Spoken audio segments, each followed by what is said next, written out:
சிஎஸ்கேவை ஜெயிச்ச நம்பிக்கையோட டெல்லி அணியும் மும்பை அணியை ஜெயிச்ச கான்ஃபிடன்ஸோட ஆர்சிபி அணியும் நேருக்கு நேரா மோத இருக்கிறாங்க. தங்களுடைய சொந்த மைதானத்தில் ஆடின ஒரே ஒரு போட்டியை மட்டும் தோற்றிருக்கக்கூடிய ஆர்சிபி இந்த மேட்ச்ல சொந்த மைதானத்தில் ஜெயிச்சாக வேண்டிய கட்டாயத்தில் இருக்கிறாங்க.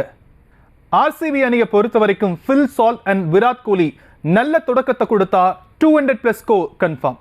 அதே மாதிரி மிடில் ஆர்டர்ல லிவிங்ஸ்டன் அண்ட் டிம் டேவிட் கை கொடுப்பாங்கன்னு சொல்லப்படுது.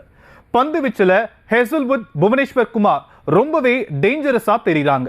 டெல்லி அணியை பொறுத்த வரைக்கும் கேஎல் ராகுல், ஜேக் ஃப்ரேசர் மெக்ரெக் பேட்டிங்ல அணிக்கு பலம் சேர்ப்பாங்க அப்படின்னும், மிடில் ஆர்டர்ல அக்சர் பட்டேல், அசுதோஷ் சர்மா டெல்லி அணிக்கு பலமா இருப்பாங்கன்னு சொல்லப்படுது. பந்து வீச்சில் டெல்லி அணி பெருமளவில் ஸ்டார்க் அண்ட் குல்தீப்பை நம்பி களமிறங்க இருக்கிறாங்க. ஆர்சிபி அண்ட் டெல்லி அணி நல்ல வின்னிங் ஃபார்ம்ல இருக்கிறதால தங்களுடைய டீம் காம்பினேஷனை மாற்ற மாட்டாங்க அப்படின்னு சொல்லப்படுது. அதே மாதிரி டாஸ் ஜெயிக்கிற அணி முதல்ல பந்து வீச்சை தேர்வு செய்வாங்கன்னு சொல்லப்படுது.